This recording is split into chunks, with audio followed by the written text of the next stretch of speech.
Hello' guys, আপোনালোকক স্বাগতম জনাইছোঁ মোৰ ইউটিউব চেনেলত।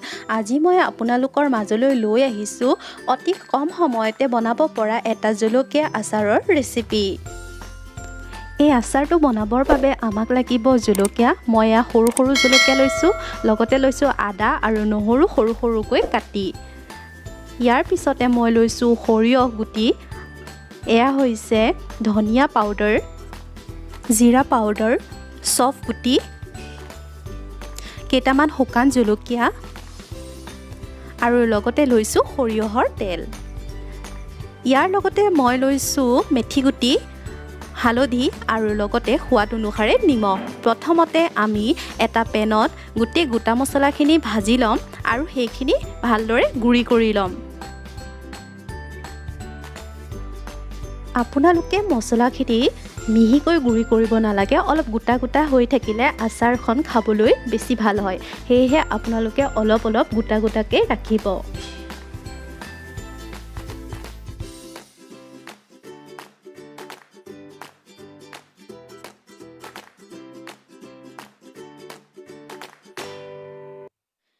যেতিয়া মছলাখিনিৰ পৰা ধুনীয়া ধুনীয়া গোন্ধ ওলাব তেতিয়া আপোনালোকে গম পাব যে মছলাখিনি ভাজি হৈছে। ইয়াৰ পিছতে মই মছলাখিনি এইদৰে গুড়ি কৰি লৈছোঁ। এতিয়া মই কেৰাহী এটাত তেলখিনি দি লৈছোঁ। এই আচাৰৰ এটা বিশেষত্ব হৈছে যে অন্যবিলাক আচাৰত যিদৰে তেলৰ পৰিমাণটো অলপ সৰহ লাগে, কিন্তু এই আচাৰটোত তেল খুব কম লাগে। এতিয়া তেলখিনি আমাৰ এয়া গৰম হৈছে, ফেন উঠিছে। ইয়াৰ ফেন উঠাৰ লগে লগে মই প্ৰথমতে মই কেইটামান চফ গুটি দি ল'লোঁ। ইয়াৰ পিছতে কাটি ৰখা নহৰু আৰু আদাখিনি দি ল'লোঁ। আপোনালোকে আদা আৰু নহৰুখিনি খুব বেছি সময় ভাজি থাকিব নালাগে, অলপ সময় ইয়াৰ ৰংটো অলপ সলনি হ'লেই ইয়াত মই জলকীয়াখিনি দি ল'ম। আপোনালোকে যদিহে বিচাৰে তেতিয়া জলকীয়াখিনি আপোনালোকে ফালি ল'বও পাৰে। মই গোটা গোটাকৈ দিছোঁ, এইদৰে মোৰ ভাল লাগে, সেই গতিকে মই এইদৰেই দিছোঁ।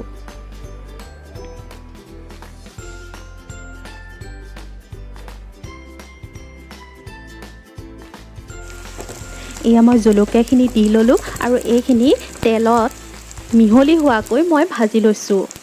ইয়াৰ পিছতে মই এয়া জিৰা পাউডাৰ দিছোঁ। ইয়াৰ লগতে মই ধনিয়া পাউডাৰখিনিও দি লৈছোঁ আৰু এইখিনি অলপ লৰাই ভাজি ল'ম। এই আচাৰখন খাবলৈ আপোনালোকে বেছিদিন অপেক্ষা কৰিব নালাগে, লগালগ বনাব পাৰে আৰু লগালগ খাব পাৰে। সেয়েহে এই আচাৰখন বনাবলৈ যিদৰে ইজি, খাবলৈও কিন্তু খুবেই টেষ্টি।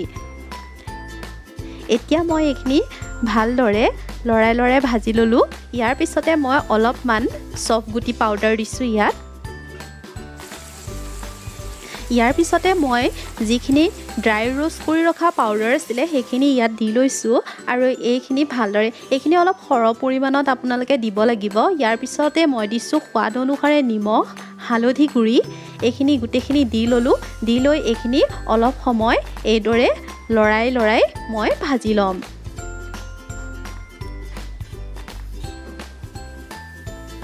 আপোনালোকে দেখা পাইছেই তেল খুব মই কম পৰিমাণৰ ব্যৱহাৰ কৰিছোঁ। আপোনালোকেও মই দেখুওৱা ধৰণে এইদৰে লৰাই এইখিনি ভাজি ল'ব। ইয়াৰ পিছতে মই ইয়াত 2 চামুচমান ভিনেগাৰ দিছোঁ আচাৰখন বেছিদিন যাবৰ বাবে। আপোনালোকৰ ওচৰত যদি ভিনেগাৰ নাই, নিদিলেও কোনো কথা নাই, মই আছিলে সেই গতিকে দি দিছোঁ। ইয়াৰ পিছতে আমাৰ ইয়াৰ আচাৰ ৰেডি। দেখিছেনে খুব কম সময়তে কিদৰে এই আচাৰখন বনাব পাৰি। যদিহে আপোনালোকৰ মোৰ এই ভিডিঅ'টো ভাল লাগে তেনেহ'লে মোৰ চেনেলটো ছাবস্ক্ৰাইব কৰিব। আজিলৈ আহিছোঁ, ধন্যবাদ।